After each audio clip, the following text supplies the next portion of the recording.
Pemirsa, kerumunan yang ditimbulkan pemimpin FPI Rizik Syihab berbuntut panjang. Sejumlah pejabat kepolisian dicopot dari posisinya karena dinilai lalai dalam menerapkan protokol kesehatan.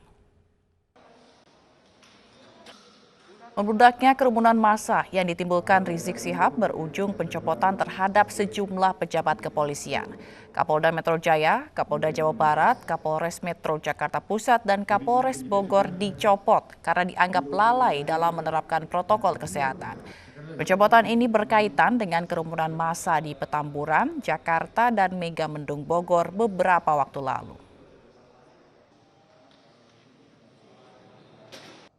Ada dua Kapolda yang tidak melaksanakan perintah ya, dalam menegakkan protokol kesehatan, maka diberikan sanksi berupa pencopotan, yaitu Kapolda Metro Jaya. Ya. Kemudian yang kedua adalah Kapolda Jawa Barat. Tindak lanjut penyidik dalam perkara pelanggaran protokol kesehatan atas diselenggarakannya acara resepsi pernikahan putri dari HRS. Jadi ini penyidik sudah mengirimkan surat klarifikasi ya, kepada anggota BIMAS yang bertugas himbau protokol kesehatan, kepada RT, kepada RW, kepada Satpam maupun Linmas, dan kemudian Lurah, ya, Camat, dan Wali Kota Jakarta Pusat. Kemudian dari KUA, dari Satgas COVID-19, Biro Hukum DKI, dan Gubernur DKI, Biro Hukum Kemenkes RI, dan kemudian beberapa tamu yang hadir, dan ini rencana akan kita lakukan klarifikasi dengan dugaan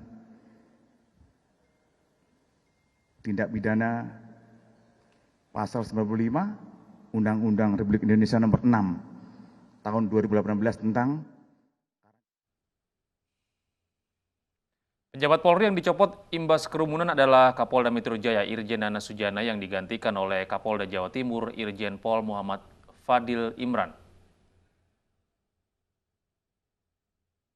Pejabat di bawah Polda Metro Jaya juga dicopot, yaitu Kapolres Metro Jakarta Pusat Kombes Heru Novianto, yang digantikan oleh analis kebijakan media bidang Pideksus Bareskrim Polri Kombes Hengki Haryadi.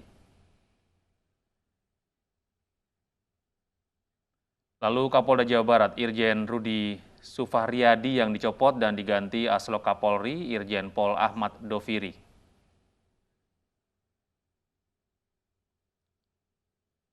Sedangkan di bawah Polda Jabar, Kapolres Bogor AKBP Roland Ronaldi dicopot dan diganti oleh Kapolres Lamongan AKBP Harun.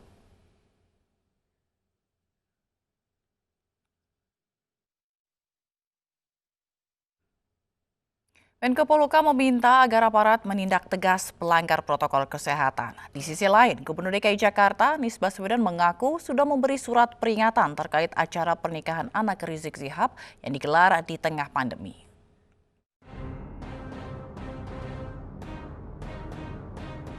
Menteri Koordinator Politik Hukum dan Keamanan Mahfud MD menyesalkan pelanggaran protokol kesehatan yang terjadi saat kepulangan Rizik Syihab hingga pesta pernikahan anak keempat Imam Besar Front Pembela Islam tersebut. Ia meminta petugas keamanan menindak tegas setiap pelanggar protokol kesehatan. Pejabat publik, aparat, dan masyarakat di seluruh Indonesia bahwa pemerintah akan menindak tegas dan melakukan penegakan hukum bila masih melakukan pengumpulan massa dalam jumlah besar, khusus kepada tokoh agama dan tokoh masyarakat, diharapkan untuk memberikan contoh dan teladan kepada semua warga agar mematuhi protokol kesehatan. Di sisi lain, Gubernur DKI Jakarta Anies Baswedan mengaku sudah memberi surat peringatan terkait acara pernikahan anak Rizik Syihab yang digelar di tengah pandemi. Ketika terjadi pelanggaran atas protokol kesehatan, maka pelanggaran itu ditindak sesegera mungkin. Dalam waktu kurang dari 24 jam, Pemprov DKI menegakkan aturan. Artinya, yang melanggar ya harus ditindak. Itulah yang kita lakukan. Kita bisa saksikan di berbagai tempat ada aktivitas-aktivitas kerumunan. Apakah kemudian dilakukan tindakan? Jakarta memilih untuk melakukan tindakan. Sebelumnya acara pernikahan anak Rizik Syihab yang digelar di akhir pekan lalu dinyatakan melanggar protokol kesehatan karena membiarkan kerumunan dan dikenakan sanksi denda 50 juta rupiah. Dari Jakarta, Tim Liputan iNews melaporkan. Sementara itu, pemirsa, Presiden Joko Widodo meminta Menteri Dalam Negeri untuk menegur kepala daerah agar memberi contoh penerapan protokol kesehatan dan bukan justru berkerumun. Hal ini disampaikan Jokowi dalam ratas laporan Komite Penanganan COVID-19 dan Pemulihan Ekonomi Nasional. Saya juga minta pada Menteri Dalam Negeri untuk mengingatkan, kalau perlu menegur kepala daerah baik, gubernur, bupati, wali kota, untuk bisa memberikan contoh-contoh yang baik pada masyarakat. Jangan malah ikut berkerumun. Saya ingatkan bagi daerah yang telah memiliki perda penegakan disiplin protokol kesehatan, agar betul-betul menjalankannya secara tegas, konsisten, dan tidak pandang bulu. Sekali lagi, tugas pemerintah adalah mengambil tindakan hukum dan ketegasan aparat dalam mendisiplinkan masyarakat terhadap protokol kesehatan adalah keharusan. Tersangka kasus ujaran kebencian Suginur Raharja alias Gus Nur dan tersangka kasus hoaks Undang-Undang Cipta Kerja Jumhur Hidayat dinyatakan positif COVID-19. Gus Nur dan Jumhur diantarkan ke Rumah Sakit Polri Kramat Jati untuk mendapat penanganan.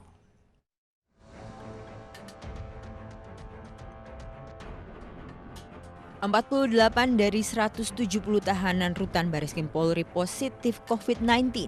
Beberapa tahanan yang positif adalah tersangka kasus ujaran kebencian Suginur Raharja alias Gus Nur dan tersangka kasus hoaks Undang-Undang Cipta Kerja Jumhur Hidayat.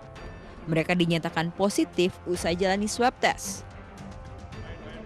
Kini 8 tahanan dirujuk ke Rumah Sakit Polri, sementara 40 tahanan lainnya diisolasi di sel terpisah dengan tahanan yang sehat. Terkait dengan perkembangan informasi terkait dengan hasil swab tahanan Salemba Cabang Bareskrim Polri, kemarin minggu lalu sudah kami sampaikan bahwasannya ada 170 yang dilakukan swab, dan tadi pagi kami mendapatkan informasi dari Kapus Dokes Polri bahwasannya dari 170 itu yang dinyatakan terkonfirmasi COVID-19 ada 48. Jadi 48 ini yang 8 orang ada gejala mulai dari flu, batuk, pusing, kemudian mual-mual, sehingga dari 8 ini langsung dirujuk atau dibantarkan ke Rumah Sakit Polri Kramat Jati. Kemudian yang 40 itu orang tanpa gejala, masih sementara ini diisolasi mandiri di rutan, dipisahkan dengan yang sehat. Masuk itu nama yang bersangkutan. Jadi yang pertama itu yang pernah kami sampaikan hari Jumat itu yang tersangka narkoba, kemudian hari Minggu sekitar pukul 21.00 kemarin ya, pukul tanggal 15 November 2020 sekitar pukul 21.00 yang ada gejala langsung evakuasi, dibantarkan ke Rumah Sakit Polri. Ada 5 tahanan perempuan dan 2 tahanan laki-laki. Penyebaran COVID-19 di Rutan Salemba Cabang Bareskrim Polri berawal dari seorang tahanan kasus narkoba yang mengalami gejala batuk selama sepekan. Usai swab test pada Jumat kemarin, ternyata hasilnya positif COVID-19. Dari Jakarta, Tim Liputan iNews melaporkan. Pemirsa, saat ini vaksin COVID-19 di Indonesia memasuki uji coba tahap 3 di Bandung, Jawa Barat. Meski melalui berbagai tahapan, namun masih ada masyarakat yang khawatir dengan keamanan vaksin COVID-19.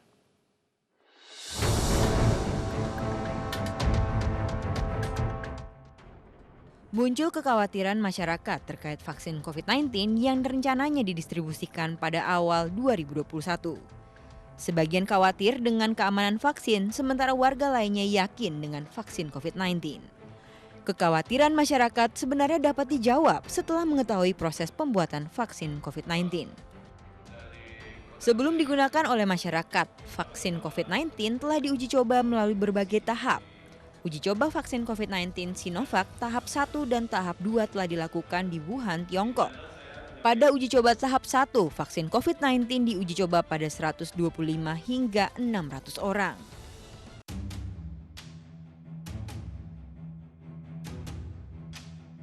Saat ini vaksin COVID-19 di Indonesia telah memasuki uji coba tahap 3. Dalam uji coba yang dilakukan di Bandung, Jawa Barat, tidak terdapat laporan yang membahayakan terkait uji coba vaksin.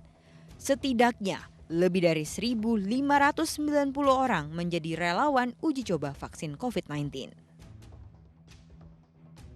Jadi kalau ujinya dilakukan dengan baik, diamati dengan baik, maka potensi untuk memiliki efek samping itu menjadi sangat minimal.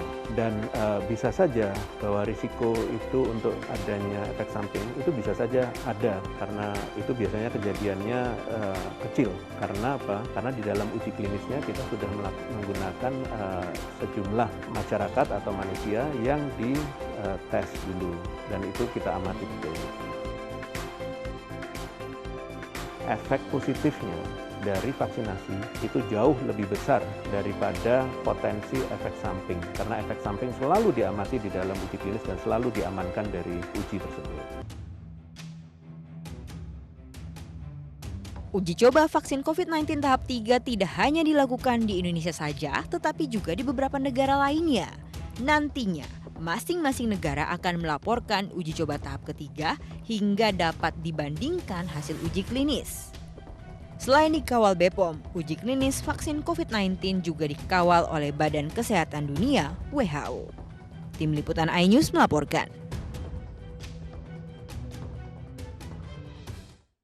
Pemirsa, di ulang tahunnya ke-75, Korps Marinir TNI Angkatan Laut mendapat kado istimewa dari Raja Jogja Sri Sultan Hamengkubuwono X. Kado itu merupakan warisan budaya yang diciptakan oleh Sri Sultan Hamengkubuwono nomor 7 tahun 1987.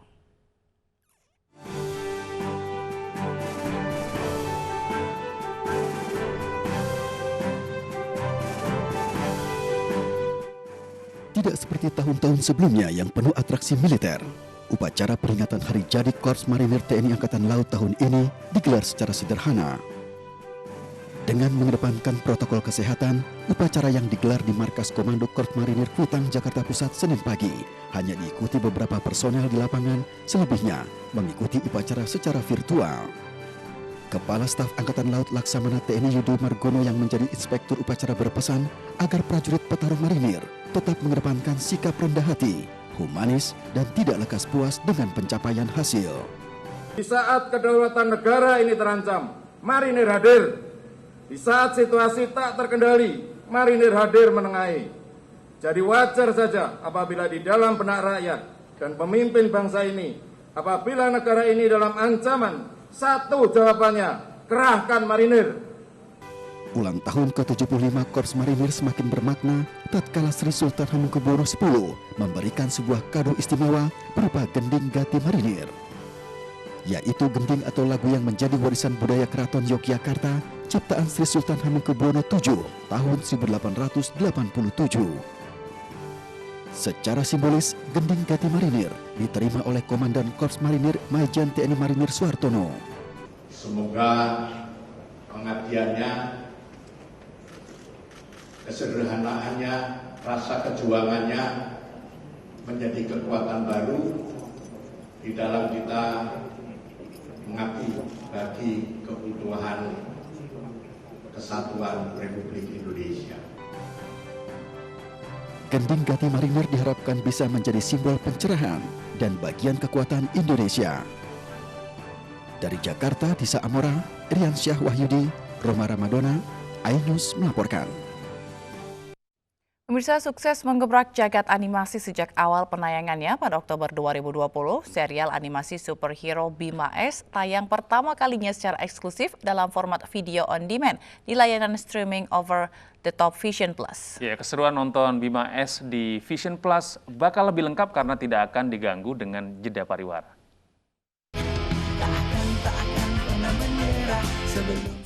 Petualangan seru animasi Bima S dalam membasmi kejahatan kini bisa dinikmati pengguna Vision Plus dalam format video on demand premium. Penggemar Bima S dapat menikmati aksi superhero anak bangsa ini secara maraton tanpa jeda iklan. Di bulan November ini, Vision Plus menyuguhkan 6 episode serial animasi Bima S dan akan terus ditambah episode baru setiap minggunya.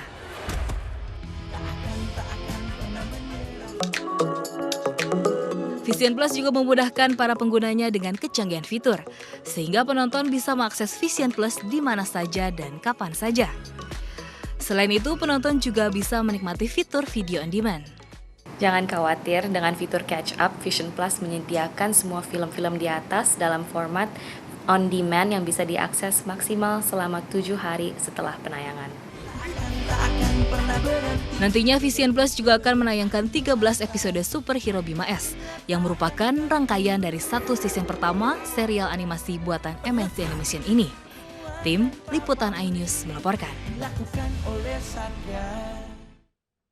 Dan informasi tadi sekaligus mengakhiri jumpa kita dalam iNews Pagi. Saya Fazila Keronisa. Dan saya Gede Satria undur diri. Terima kasih atas kebersamaan Anda. Tetap sehat, tetap semangat, dan sampai jumpa. Mari kita semua saling menyayangi dan saling berbagi, dan bersama untuk hadapi bencana. Kelak sambut pagi dan cerah mentari, dan cobalah mari kita semua saling menyayangi dan saling berbagi, dan bersama